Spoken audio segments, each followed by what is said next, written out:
ಸರ್ಕಾರದ ವಿರುದ್ಧ ನಾಳೆ ಸಾರಿಗೆ ನೌಕರರ ಸಮರ, ಸಿಎಂ ಜೊತೆಗಿನ ಸಂಧಾನ ಸಭೆಯು ವಿಫಲ, ಹೈಕೋರ್ಟ್ ಆದೇಶಕ್ಕೂ ಡೋಂಟ್ ಕೇರ್.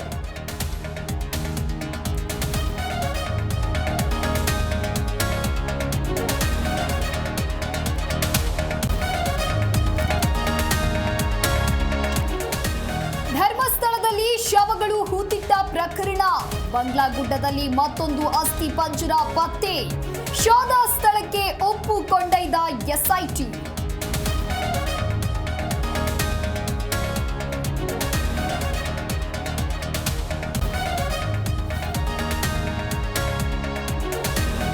ನೇಹಾ ಹತ್ಯೆ ಆರೋಪಿಗೆ ಜೈಲೇ ಗತಿ, ಆರೋಪಿ ಫಯಾಜ್ ಜಾಮೀನು ಅರ್ಜಿ ವಜಾ, ಹುಬ್ಬಳ್ಳಿಯ 1ನೇ ಹೆಚ್ಚುವರಿ ಜಿಲ್ಲಾ ಕೋರ್ಟ್ ಆದೇಶ.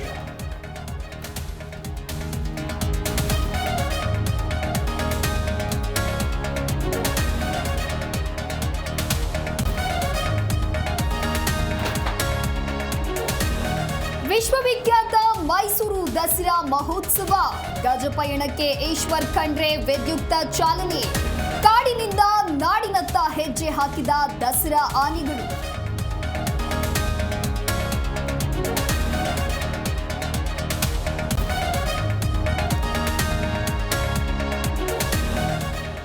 ಜಾರ್ಖಂಡ್ ಮಾಜಿ ಸಿಎಂ ಸೊರೇನ್ ವಿಧಿವಶ, ಪ್ರಧಾನಿ ಮೋದಿ ಸೇರಿ ಗಣ್ಯರಿಂದ ಅಂತಿಮ ನಮನ, ರಾಹುಲ್ ಪ್ರತಿಭಟನೆ ಶುಕ್ರವಾರಕ್ಕೆ ಮುಂದೂಡಿಕೆ.